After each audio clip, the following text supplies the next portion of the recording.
Cool.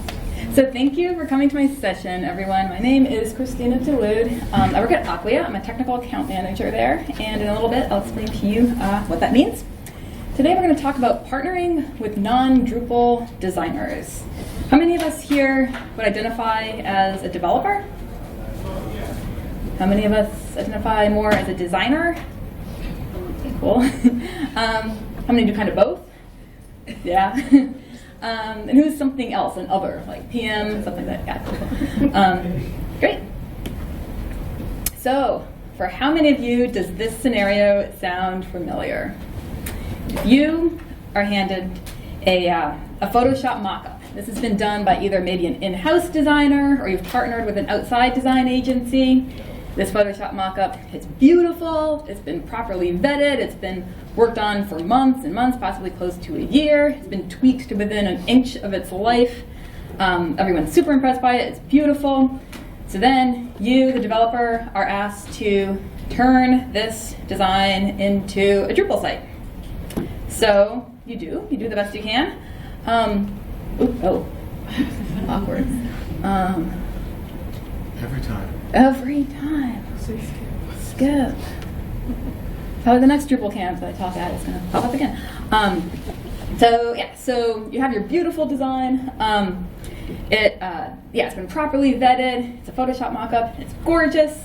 But then you start building it out in Drupal, and you, the developer, are very proud. You've poured your heart and soul into this. You think it works great. You work with your project manager, possibly stakeholders, for the site, and you start getting some feedback, and people say, yeah, but that accordion thing on the side, you made it activate upon hover. I thought it would activate on click. You're like, couldn't tell from a mock-up. The slideshow over there, in the Photoshop mock-up, it's sort of intended to work with more square-oriented images. However, the content editors, they only have portrait-sized images that they can supply. And you're like, looked good in the Photoshop mockup, don't know what happened. So now you're getting all these complaints. This isn't what we asked for. Why did you do such a terrible job? Terrible. Right? Has anyone had that experience before? Yeah, kind of. Okay. I'll give you another scenario. In this scenario, the deliverable from your design agency partner is a series of flat HTML, CSS, and JavaScript files. It's got the latest jQuery version, got a bunch of custom libraries, got some animations, super snazzy, and let's say you're really doing the right thing. You've got in this code accessibility checked, you've run it through a bunch of accessibility scanners, it's all signed off, A-OK, fully accessible, great. So you, the developer, are thinking, fantastic, I got this code, my job is like 95% done. So, what are your next steps here? You might think, okay, I got this HTML file, I'll just put in my PHP code or my Twig template code. I'll start with my HTML Twig file, just sprinkle in my Twig variables, there, done. So you do that, it's done pretty quickly, except your JavaScript doesn't work properly because you didn't add JavaScript in the correct Drupal-friendly way. You didn't code these templates out in the right way, so it's hard to maintain down the line. Or you could do the more Drupal correct way, and if you need to preserve this code exactly as it is, you slice and dice it into a million different template override files, and in the end your project goes way over budget, it's delivered late, and yet again, miserable failure. People experience that before? Yeah. So, how do we improve this process? Well, developers need to collaborate more closely with designers. All too often, the usual workflow is that you're handed either the Photoshop mockup file or these flat HTML, CSS, and JavaScript files, and after those are all properly signed off of, then the developers get to work. Is that the workflow that most of us are used to still? Yeah. And that's where we run into challenges. So we also need to set expectations with our customers or our project owners and our stakeholders around this level of collaboration, that we're not going to just implement these designs exactly as they are. Maybe we can make them visually look as close as possible to as close to how they were originally designed, but there's going to be compromises, right? We also need to reset expectations around pixel-perfect designs. Has anyone worked with customers who insist on, well, in the mock-up, this thing lined up perfectly with this. Why doesn't it do it in your code? Fail, right? I know, isn't it terrible? So, and I feel that in the web world, like I feel like the last 10 years or so, we've been talking about like there's no such thing as pixel perfection, but in real life, there are plenty of stakeholders who still expect that. So we also need to work in the real world. Has anyone ever worked with outside design partners in the scenario where you supply the HTML, CSS, and JavaScript code, where if you're a Drupal shop or a Drupal developer and you ask them, so did you design this for Drupal? Do you have experience working with Drupal? And this design partner comes back with, well, our code is platform agnostic. It doesn't matter what CMS we use. Has anyone heard that before? Yeah. Or my favorite, our design shouldn't be constrained by a CMS.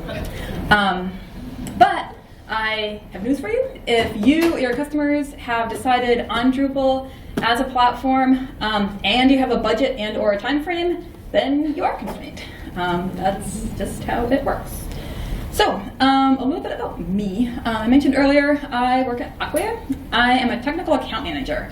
And so what that means is I'm an advisor to some of our most elite customers. I work with a couple higher ed institutions, a city government, and a few private companies. And what do I advise them on? I help them with all things Drupal, digital strategy, and I'm also their advocate within Acquia and with dev partners that they collaborate with. I've been a developer professionally for about 16 years, about half of those I've been working with Drupal. So, how can we alleviate design developer strife? So the first step is to establish priorities with your project owners. Normally, I found that there's a balance between the customization of your design and maintainability. In an ideal world, you'd have this beautiful, perfectly custom site, and it would also be super easy to maintain over the long run. In real life, it usually doesn't work out that way. It's usually a balance. So you have to establish with your project owners, is the priority more to preserve custom code, if that's the deliverable from your design partner, and have this very, very custom design, or is it a higher priority for you to maintain this code over the long run? And what are you willing to compromise on? If you need a really, really, really custom design, then you have to realize that it's going to be more work to maintain. You also have to think of your initial launch versus the long-term maintenance. A lot of the customers who I work with at Acquia, if they're building out a brand new site, they focus a lot on, this is our launch day, these are what we're going to deliver at launch, this is our MVP, minimum viable product, we've just got to make it to launch day, then we'll be fine. And so, okay, site launches, it's beautiful, but then what happens when there's a security update, or a newer version of a module you're using, or a base theme that you might be using no longer works the way it was originally working in time for your launch? Well, you have to make sure that you have those resources who can maintain the site and improve it over the long haul, whether that be your in-house developers. Do you have resources in-house who are skilled enough to do that? Or do you work with a development partner who does all that, upcoming development and maintenance for you? Because in custom code, particularly if you sort of err more on the side of customizations, it's a living, breathing organism. It's always evolving, and you need to maintain that. So, something else we can do to alleviate our developer-designer strife is to work iteratively with designers. We often talk about iterative design and iterative development, but we could iterate together. So I mentioned earlier, it's still really, really common to have designs already signed off before the developers even enter the picture. Some of the customers I work with at Acquia, they come to us after their design partners have already done their thing and are signed off and have already left. But ideally, you want to have your designers and your developers working together in tandem. So you want to get your developers involved really, really early on. Prior to coming to Acquia, when I was a developer, very often I wouldn't be brought in until after the design was already settled. And I'd usually be kind of chomping at the bit of, yeah, but there's things to consider here. Drupal expects things in a certain way, we can make this easier for the long term if we build in things that are in sort of a more Drupal-friendly way. And I was very often told, like, no, not time for development yet, we're focusing on design now. But then there were some challenges that could have been alleviated if myself and other developers had been involved earlier and were able to offer feedback earlier on. So we also mentioned about setting expectations with your project stakeholders. So one thing I found very often is that design partners, they deliver this beautiful code or beautiful mock-ups, and the project stakeholders get really excited about this design. But then, when it comes time to start building out the site, they realize that once you get real content in there and work within a real content management system, things need to be kind of tweaked a bit. For example, in this diagram, you can see over on the left side, in this mock-up, you have a little picture, you have a little headline that's short, and you have like approximately 2 lines of text. So looks great in the mock-up. In real life, there on the right, it turns out that the text that you're actually going to put in that space, it turns out it's a lot longer than what's in the Photoshop mock-up. And that doesn't look so great. Then who usually gets blamed? The developer. Because looks great in the design, not so great in the actual code. So if you get your developers in there earlier and you start putting in your real content earlier, then your project stakeholders can see, oh, we actually put a lot more stuff in that space, and this design on the left, that's not really going to work for a real life scenario. So so it's easier to iterate off of the design if your developers are starting to build out the site as design is still being finalized. So you want to start building out as soon as possible. You don't want to wait for your design partner to deliver their final design before you start building out. This can lead to unreal expectations around pixel perfectness. So when should you start building out exactly? I found it's best as soon as wireframes are finalized. So if you have a wireframe, it might look something kind of sort of like that. And you say, great, I can start building this up. And that's when you can see that your real actual content in there is maybe too long for the space, or you're only working with portrait-sized images when in the design what's actually being spec'd out is very landscape-oriented images.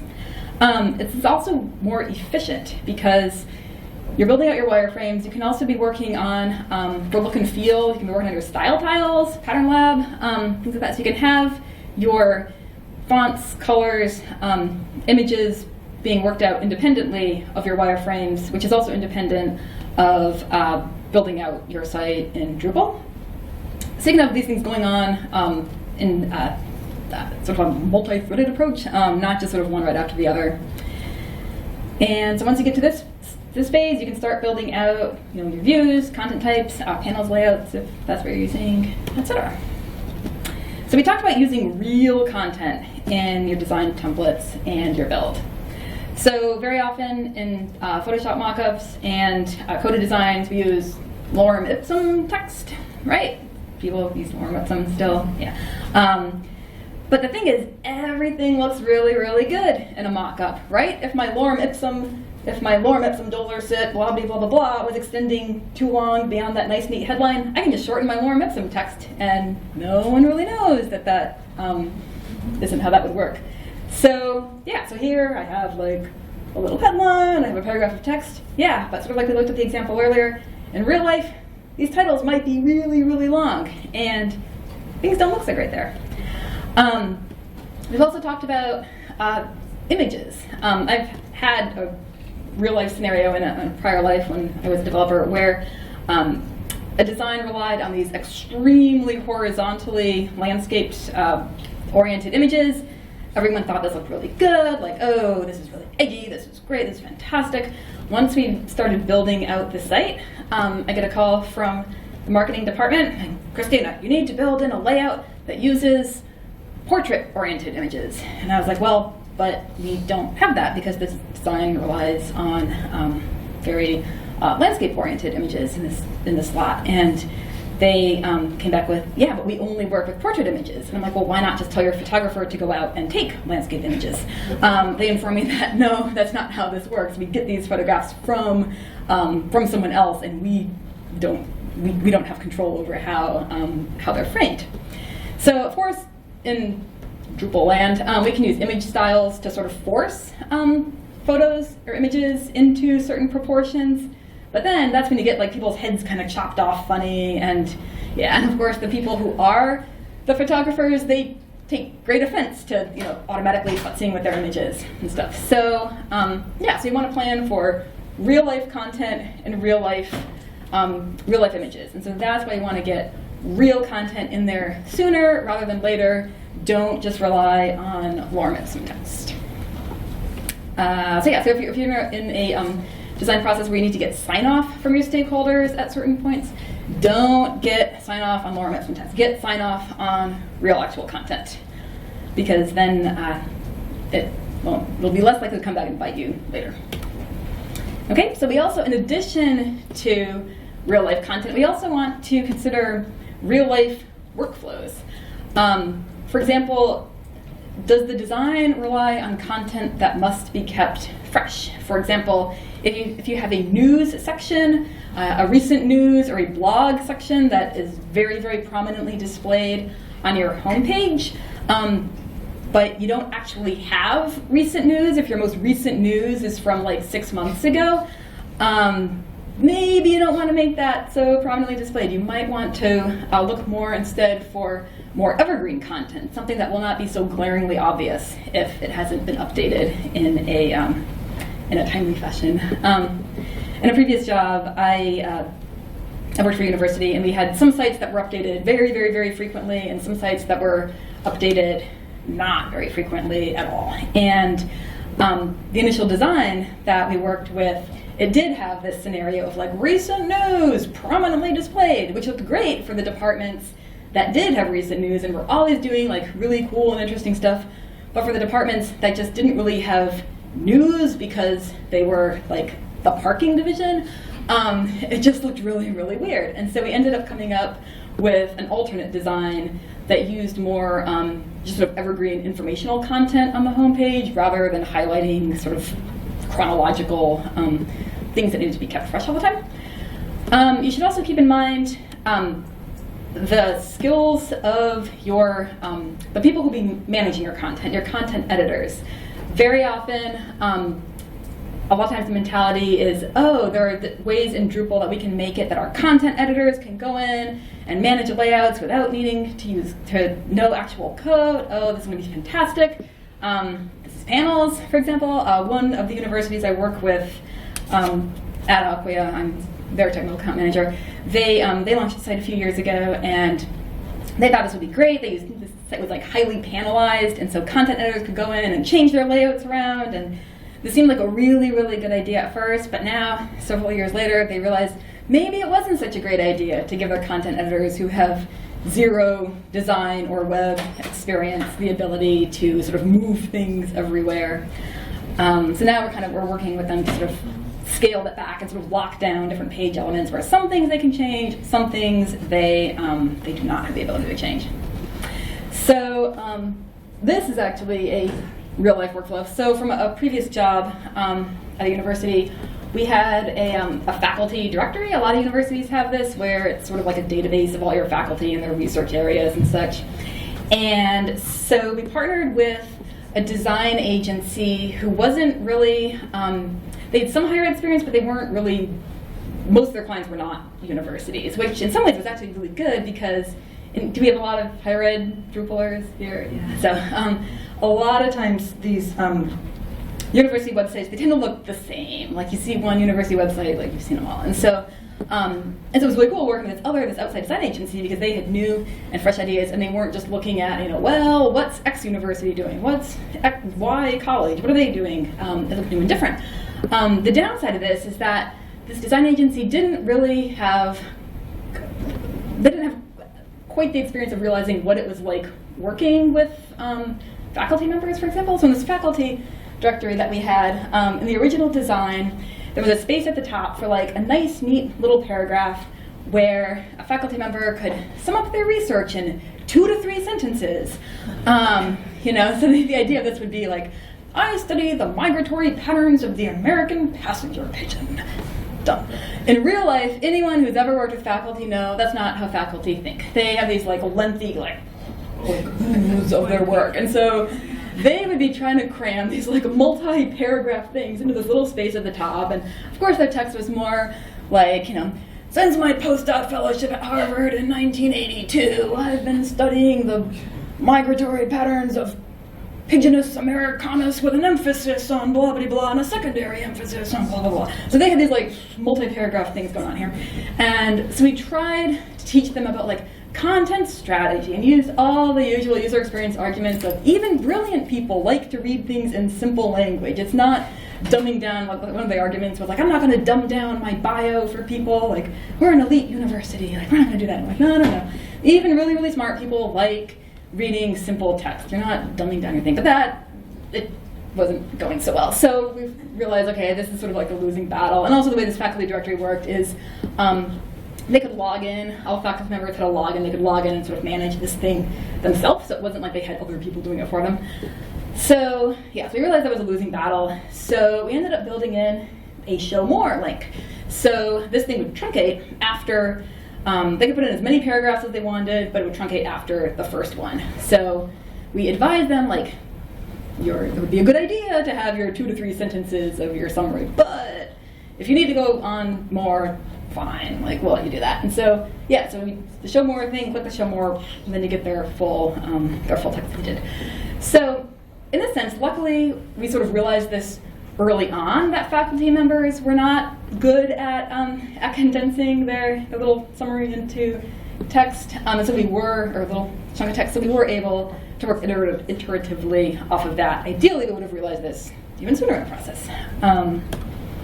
So there is that. So another advantage of involving your developers early is realizing, like, where are all these page elements coming from?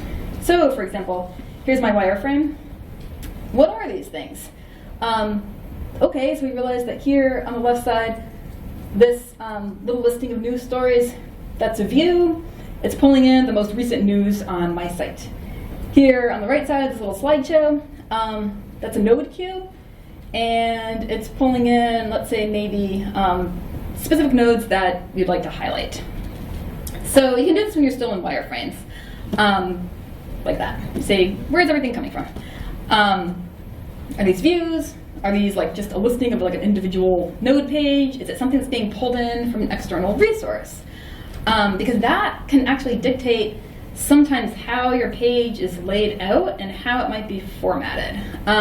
For example, if you're pulling in something through an API from a web service, and if text comes formatted in some way, you might not have as much flexibility out of formatting text, or maybe sort of chunking it out in small granular pieces as if this content was created natively in the site. So if you're working with a design that has sort of different lines of text formatted differently, but you're getting that piece of content from an external API that has everything in like one big chunk that isn't segmented out, you might not be able to apply this formatting that is in your carefully crafted Photoshop mockup. So that would be something to consider.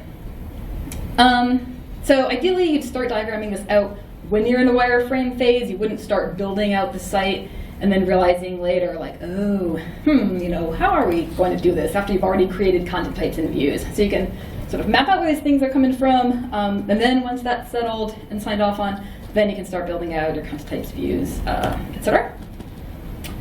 So how else can you simplify your design? So remember earlier we talked about prioritizing, are you prioritizing custom design, custom code, or are you prioritizing ease of maintenance?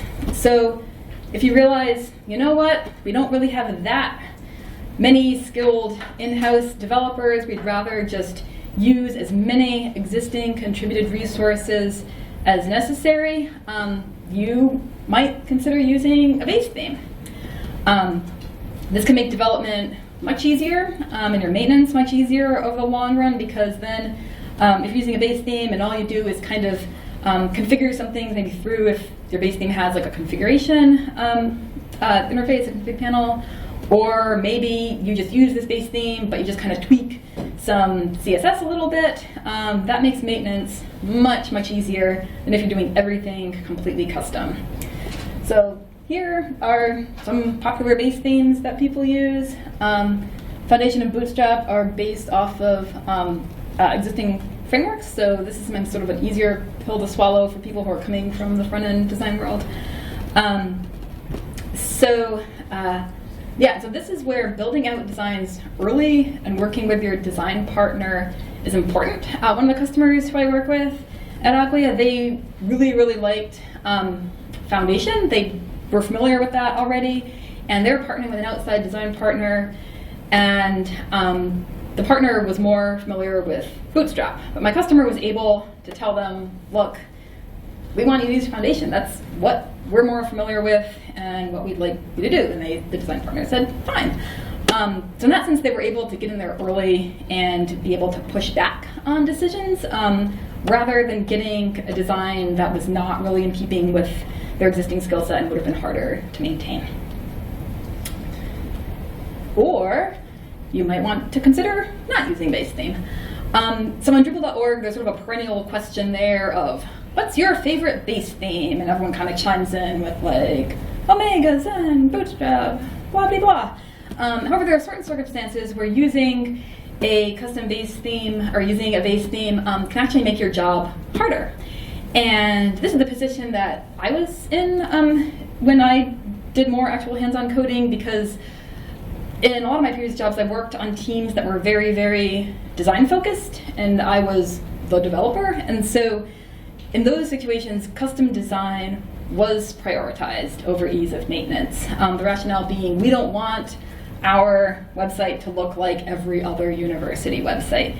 And sort of in Drupal world, usually I feel kind of like the common belief is like, well, you gotta use a base theme. And so I tried a couple times. I was like, you know what? I haven't done base themes in kind of a while, so why don't I give it another shot? But I found that when I started with Bootstrap or Foundation, usually I was overriding so much code to get this custom design to work that it was basically overrides of overrides. And so I ended up just kind of scrapping that and being like, look, I'd rather just override default Drupal output than doing overrides of overrides. So in those kinds of situations, it's actually easier not to use a base theme and just override the default Drupal output.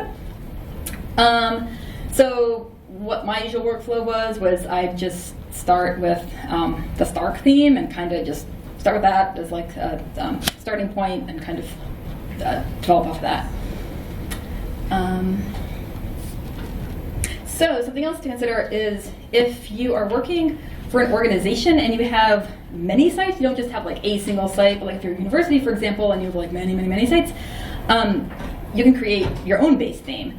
So for example, this is something I was working on with one of my customers who was redesigning their university web presence. You might have one base theme that defines maybe just like common fonts and layouts, and then sort of a next level down, maybe you have your academic departments, but then you also have like your homepage and your athletics site. And these all have different designs, but they use the same common elements of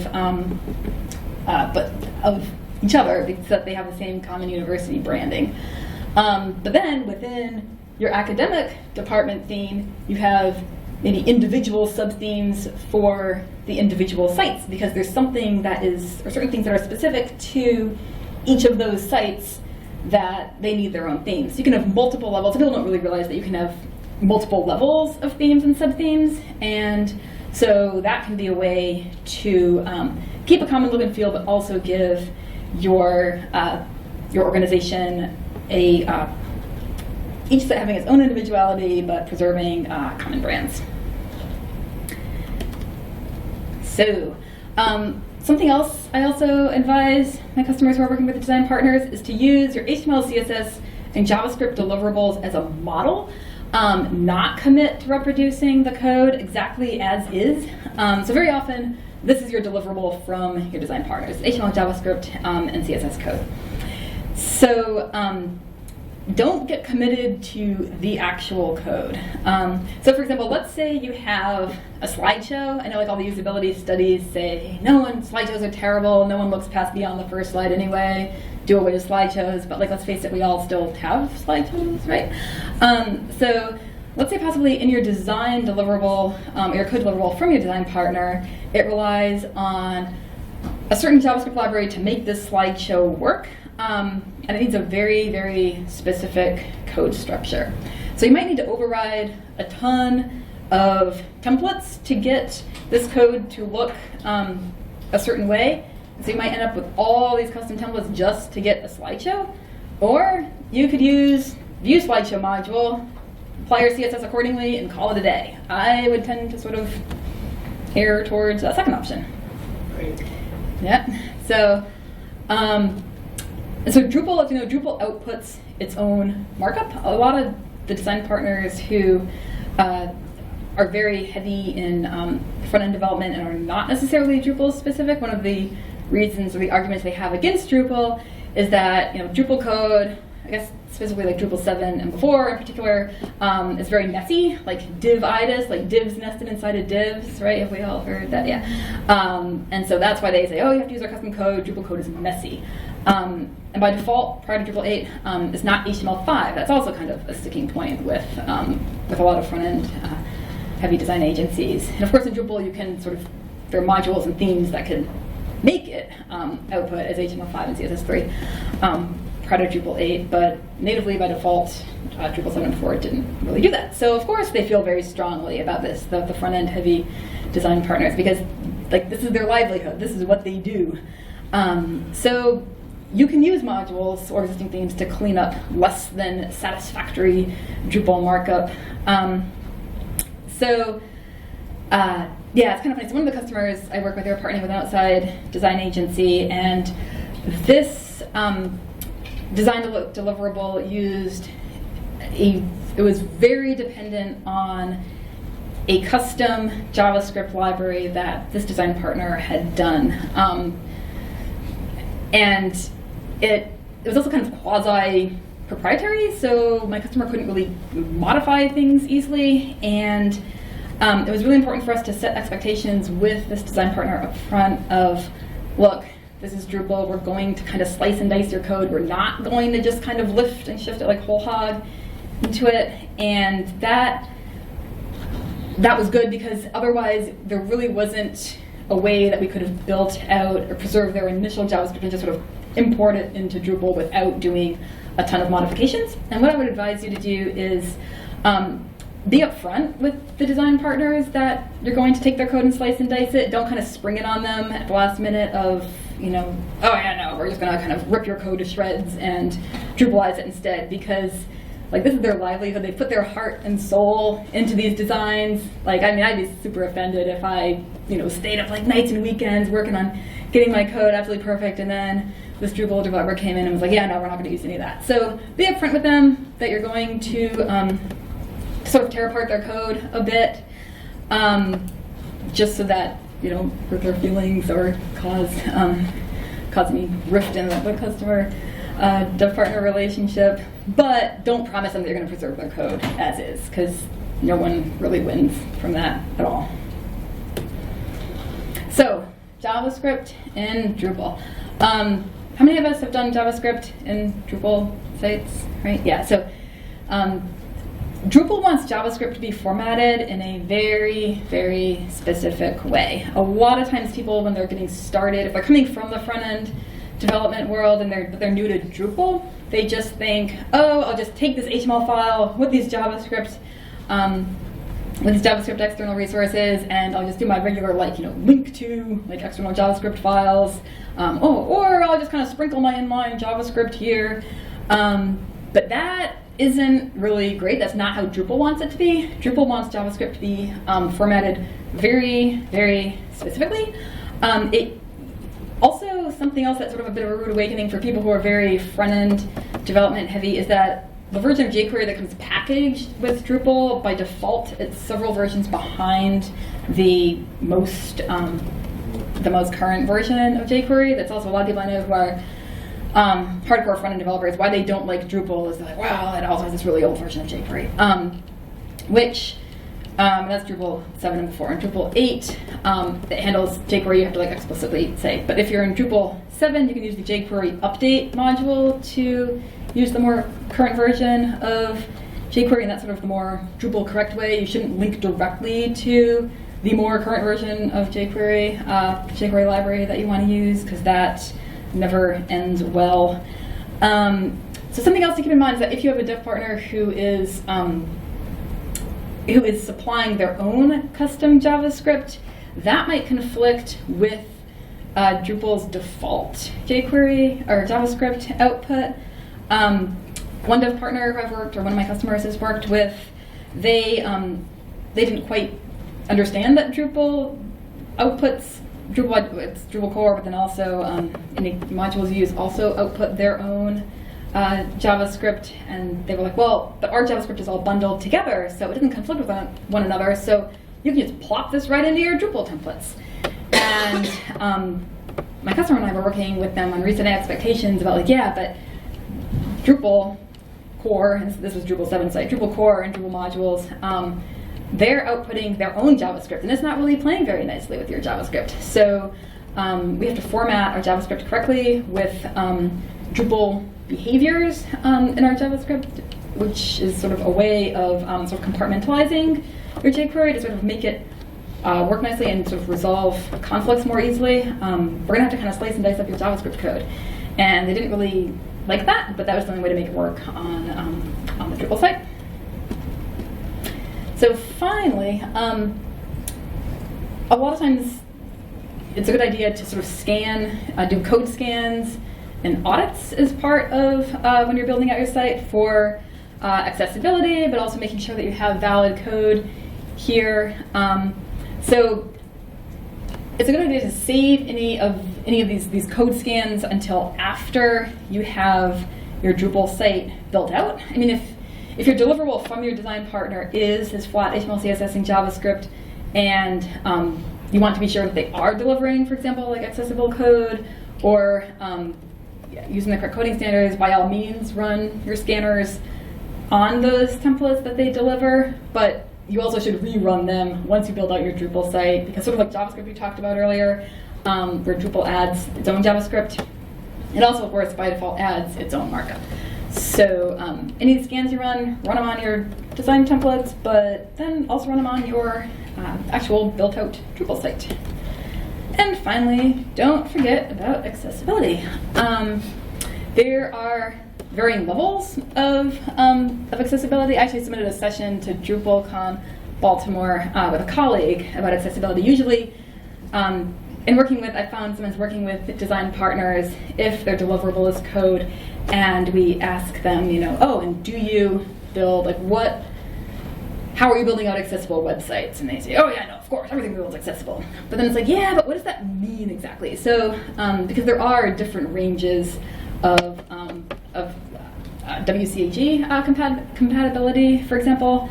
So it's more than just alt tags, like slapping some alt tags on it and call it a day. Like it goes kind of beyond that. So, so you might want to ask if you are using a design agency's code as a model and you're building out that code, you might want to ask them, okay, so how do you handle different color variation, for example? Because with accessibility, you need to have contrast between color. It needs to be pretty substantial, because people, especially if they're colorblind, they might not be able to tell differences in color, particularly if you're using color to convey information. If you're fill out all the fields in red, that should not be the way that you delineate your required fields. The better way would be fill out all the fields with an asterisk next to them, or whatnot. So you want to get a sense that if you're using code from a design partner as a model and you want them to build an accessible site or accessible code, make sure they know what they're doing. In Drupal, particularly Drupal 8, it has more accessibility features built in, but this is something you want to keep in mind. Let's see, what else can I tell you?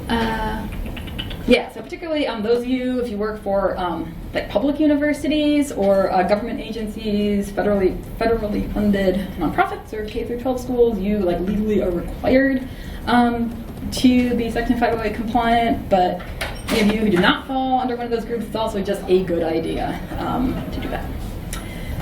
So, yeah. Oh yeah. So there's some couple of resources if you want to scan codes for accessibility. Oh, one thing I've also recommended that people do if they do want to use code from a design partner as a model and they want it to be accessible, and you're trying to vet a design partner, ask them for samples of previous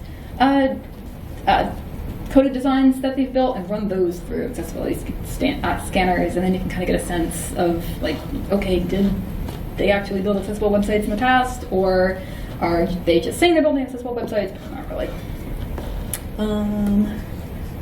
That's it. Do you have any questions?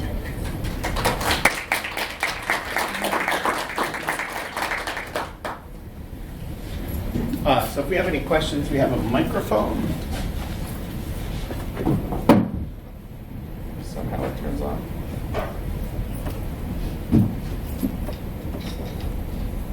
Any questions? I don't think it'll work, but we tried. What's the new button? It's not on. Hello? Yeah. All right, you can pretend. Well, I was wondering if you could talk about a specific example of a success story where some of these strategies were implemented to success. Oh, I have those. So one of the customers I work with at Agile, the one who they wanted to use the foundation. Oh, so I'll say it for the recording. The question here was success stories of using this method of designers and developers working more iteratively. So my customer who really wanted to use the foundation-based theme, they were able to push back early in the design process. They were enabled, like their leadership said, or enabled them to be able to push back to the design partner. Sometimes just sort of organizationally, the way teams are organized, developers just aren't allowed to do that, either politically or they're just not involved early in the discussion. So in this case, this customer, the actual developers, their senior leadership gave them the ability to, which I guess is really hard for those of you, if you are in the position of being developers who do not have that ability. Luckily, this customer, they weren't able to do that. Let's see what else. Also,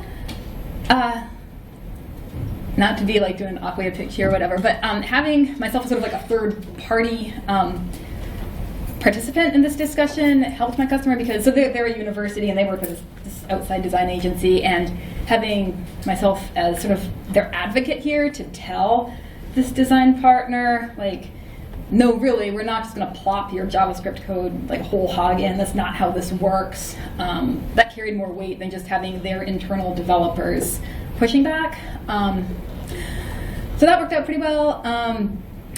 Also this university, they set expectations with so this is mostly their IT development team who I work with, but they also partner very closely with their marketing department, and they told the marketing department, look, we are not going to implement these coded designs exactly as they are. And so they set those expectations very, very early in the process, so there weren't rude awakenings later on.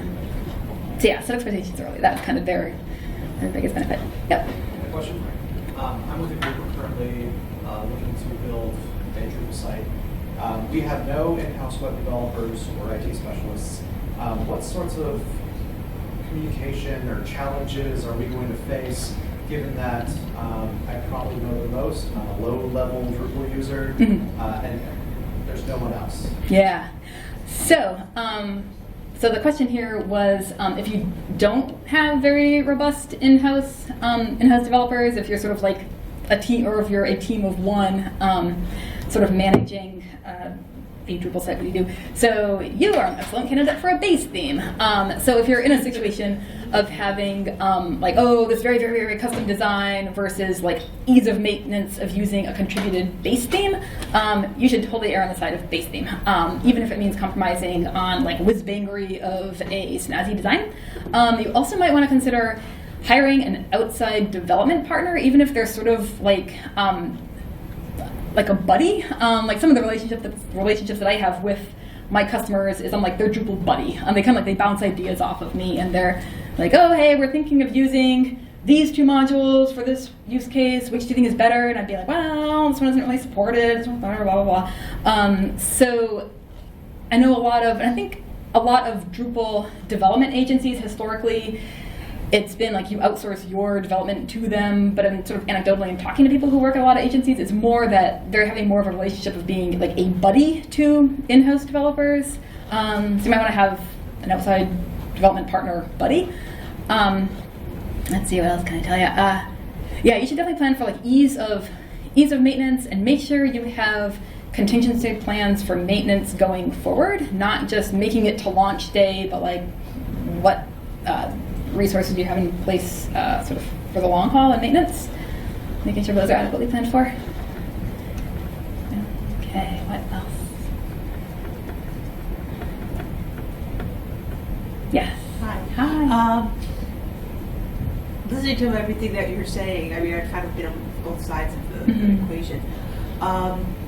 Do you ever have to talk with your clients about the specific type of process, meaning like, are you looking at, I know that some firms are very big into like, we have to do Agile, processes versus Waterfall processes, or, oh, well, we tried this, but it ended up being a mix, or, things like that. Does that come into play at any point as you're creating and developing from, the start to the launch to the maintenance? Yeah, so we're talking about like the difference between, or advantages of different decisions. Like, do you just kind of go by the, by the seat of your pants and just kind of go along with the flow, and it's more of a waterfall thing? Or do you say, okay, let's do this sprint, and this is what we're planning, and this is what we're planning? Yeah. How do you work those processes, or does it just depend on, or do you even get involved with processes like that? Like some places don't even think about that stuff. Yeah, so my specific role at Acquia, I don't do that portion of that, so I just sort of go with whatever the customer. Yeah, and so usually some customers are very, very, very Agile oriented. Others are a little more like historically Waterfall.